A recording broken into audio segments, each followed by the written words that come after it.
Selamat pagi adik-adik, salam sejahtera untuk kita sekalian.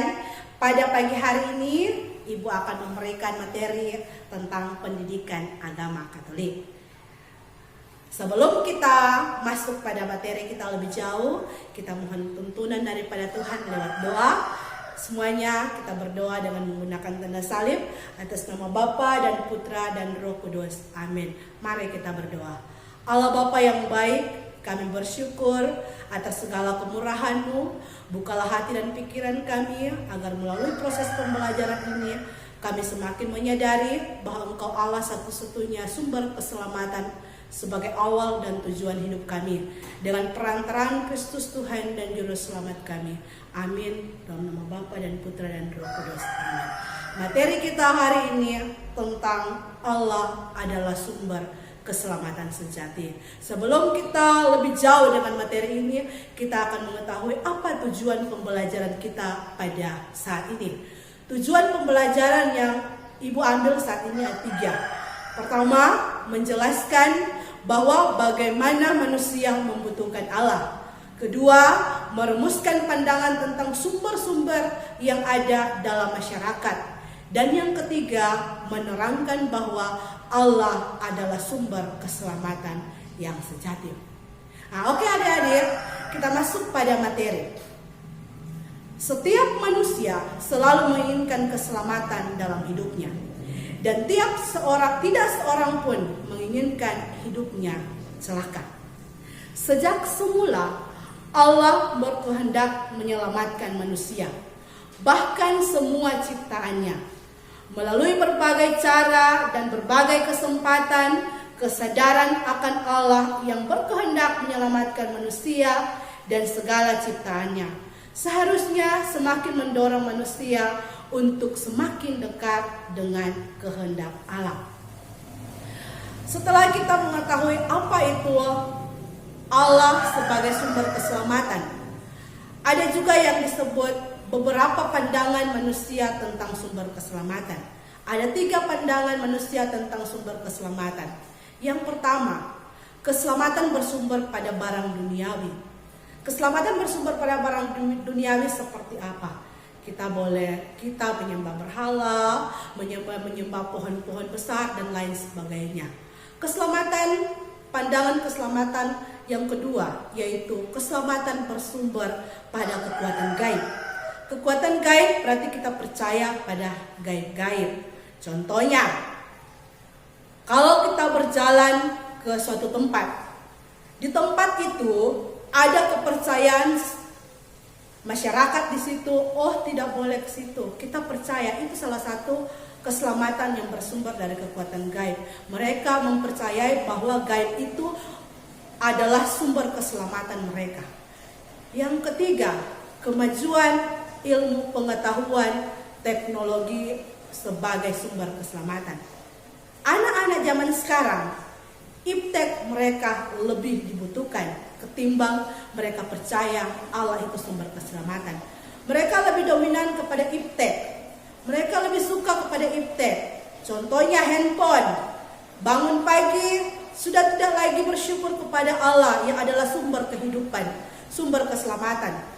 Kita sudah pegang handphone, lihat, oh SMS siapa, oh WA dari siapa, chatting dari siapa. Itu adalah mempertahankan kemajuan ilmu pengetahuan dan teknologi sebagai sumber keselamatan. Selanjutnya, setelah kita sudah mengetahui 3 pandangan dari tentang keselamatan tersebut, apakah benar keselamatan yang sejati itu benar semua didapatkan, atau sebagai orang beriman kita harus meyakini bahwa Allah adalah sumber keselamatan sejati. Mari adik-adik, kita memperhatikan, selain kita tahu beberapa kutipan-kutipan tadi, ada juga kutipan dari kitab suci atau dokumen-dokumen gereja, agar kita semakin yakin bahwa Allah merupakan sumber keselamatan yang sejati bagi kehidupan kita sekarang maupun yang akan datang. Kutipan teks kitab suci yang pertama, kita boleh baca dalam kitab Yesaya pasal 43 ayat 11, bunyinya, Akulah Tuhan dan tidak ada juru selamat selain daripadaku. Itu kutipan teks yang pertama tentang Allah adalah sumber keselamatan. Kutipan teks kitab suci yang kedua, Yesaya 45 ayat 21. Tidak ada Allah selain daripadaku. Allah yang adil dan juru selamat, tidak ada lain kecuali aku. Itu penekanan dari Allah buat kita umat manusia. Tidak ada Allah-Allah yang lain, hanya Allah itu sendiri yang memberikan sumber keselamatan buat kita.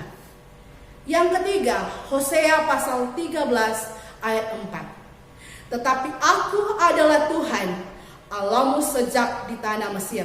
Engkau tidak mengenal Allah kecuali aku. Tidak ada juru selamat selain dari aku. Itu Allah menekankan bangsa Israel pada saat itu bahwa Allah adalah sumber keselamatan mereka, sehingga mereka keluar dari tanah Mesir, dari tempat perbudakan mereka. Allah menuntun mereka masuk ke tanah Kanaan. Itu perjanjian Allah pada bangsa Israel. Tidak ada Allah lain, yaitu Allah itu sendiri yang sumber keselamatan. Dari ketiga teks kitab suci keempat, itulah sebabnya kita berjeripaya dan berjuang, karena kita menaruh pengharapan kepada Allah yang hidup, juru selamat semua manusia, terutama mereka yang percaya. Kita boleh baca dalam 1 Timotius pasal 4 ayat 10. Sekali lagi 1 Timotius pasal 4 ayatnya yang ke-10. Ada 4 sumber keselamatan yang boleh kita baca lewat kitab suci. Berikutnya, adik-adik, Allah itu Esa, juru selamat kita oleh Yesus Kristus Tuhan kita. Bagi Dia adalah kemuliaan, kebesaran, kekuatan, dan kuasa sebelum segala abad, dan sekarang sampai selama-lamanya. Ingat, Allah itu Esa. Allah itu hanya satu, Dia adalah sumber keselamatan kita. Dari keempat teks kitab suci tadi yang membuktikan bahwa kasih Allah kepada kita sungguh luar biasa, kita boleh baca dalam Yohanes pasal 3 ayat 16. Karena begitu besar kasih Allah akan dunia ini, sehingga Ia telah mengaruniakan anaknya yang tunggal, supaya setiap orang yang percaya kepadanya tidak binasa, melainkan hidup yang kekal. Itu suatu janji, ya dan amin, yang harus kita amini sebagai orang yang percaya bahwa Allah mengaruniakan anaknya yang tunggal, yaitu Yesus Kristus. Selanjutnya, ketika kita sudah tahu lebih jauh bagaimana Allah itu sumber keselamatan yang sejati, dari beberapa kutipan teks di atas, kita boleh simpulkan bahwa Allah adalah sumber keselamatan sejati. Dan kita harus percaya Allah adalah pencipta, awal dari kehidupan, dan sekaligus menjadi tujuan hidup setiap ciptaan. Tujuan kita yaitu menyembah Allah.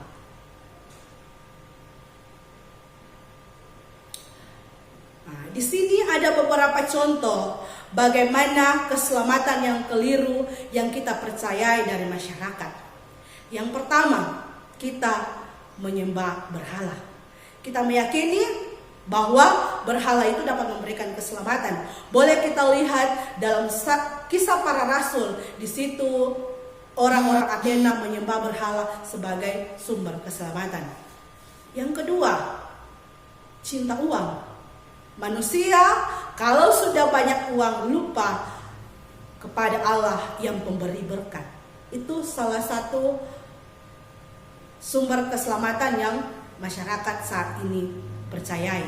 Dan yang ketiga adalah percaya dengan barang keramat. Barang keramat itu seperti apa? Barang keramat contohnya ada keris di satu tempat. Tidak boleh orang menyentuh keris itu. Kalau keris itu kita sentuh, pasti dia akan membuat hal-hal yang tidak berkenan dengan kita. Itu salah satu percaya dengan barang keramat. Ya, adik-adik, Allah kita sungguh baik. Karena kasih-Nya kita diciptakan dengan martabat yang luhur. Karena kebaikannya pula kita masih dapat menikmati nafas kehidupan sampai hari ini. Kita juga diberi orang tua yang penuh perhatian, selalu mendampingi dan membimbing kita. Terkadang kita melupakan Allah ketika kita mengalami kesenangan. Namun kita merasa membutuhkan ketika kita mengalami kesusahan. Itulah realita kehidupan kita sebagai umat manusia. Tetapi saat kita menjelang ujian, kita ingat Allah, kita minta kepada Allah, dan ketika kita lulus dari ujian, kita larut dalam kegembiraan dan kita melupakan Allah. Ingat adik-adik, Allah adalah sumber keselamatan yang sejati. Tidak ada sumber keselamatan yang sejati selain daripada Allah itu sendiri. Itulah materi kita hari ini tentang Allah sumber keselamatan sejati. Terima kasih.